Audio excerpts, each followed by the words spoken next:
Hello দর্শকবৃন্দ, আমি Rebati Ramaswamy, Apollo হাসপাতাল, সেকেন্দ্রাবাদ থেকে। আমরা সবাই আমাদের মধ্যে, আমাদের বন্ধুদের মধ্যে, আমাদের আত্মীয়দের মধ্যে ফাইব্রয়েডের কথা শুনেছি বা দেখেছি। ফাইব্রয়েড কি?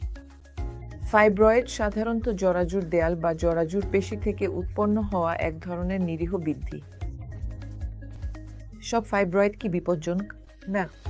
সবগুলো কি ক্ষতিকর? না। অনেক ফাইব্রয়েড বছরের পর বছর সাধারণ ও নীরব অবস্থায় থাকে। ফাইব্রয়েড বিভিন্ন আকারে, বিভিন্ন স্থানে, বিভিন্ন আকৃতিতে হতে পারে। যেসব ফাইব্রয়েড জরাজুর গহ্বরে থাকে সেগুলো অনেক বেশি রক্তপাত, বন্ধ্যাত্ব, এমনকি বারবার গর্ভপাতের কারণ হতে পারে। এসব সমস্যার সমাধান হিস্টেরোস্কোপি করে ফাইব্রয়েড অপসারণের মাধ্যমে করা যায়। কিছু ফাইব্রয়েড জরাজুর দেয়ালে অবস্থান করে এবং সেগুলো আকারে বড় হতে পারে, আবার রক্তপাতের সমস্যাও সৃষ্টি করতে পারে। এগুলো আশেপাশের অঙ্গপ্রত্যঙ্গে চাপ সৃষ্টি করতে পারে এবং চাপজনিত উপসর্গ দেখা দিতে পারে। তখনই আমরা এগুলো অপসারণের কথা ভাবি। ল্যাপারোস্কোপির মাধ্যমে এগুলো সহজেই অপসারণ করা যায়। তবে কিছু ক্ষেত্রে ল্যাপারোস্কোপিক সার্জারির জন্য উন্নত দক্ষতা প্রয়োজন, কারণ জরাজু থেকে ফাইব্রয়েড অপসারণের পর জরাজুকে খুব ভালোভাবে সেলাই করতে হয়, যাতে ভবিষ্যতে সন্তান ধারণের কাজ ঠিকভাবে করতে পারে।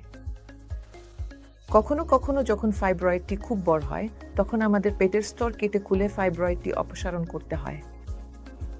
তরুণ বয়সীদের জন্য জরাজু অপসারণের পরিবর্তে ফাইব্রয়েড অপসারণ একটি খুব ভালো বিকল্প। তাই আপনার ফাইব্রয়েড থাকলে ভয় পাবেন না। ছোট ফাইব্রয়েড নিয়ে একদমই চিন্তার কিছু নেই। তাদের অনেকেই চুপ থাকে এবং তারা কোনো মহিলাকে মোটেও বিরক্ত করে না। তাই প্রতিটি ফাইব্রয়েডের চিকিৎসা দরকার হয় না। প্রতিটি ফাইব্রয়েডের জন্য অপারেশন প্রয়োজন হয় না।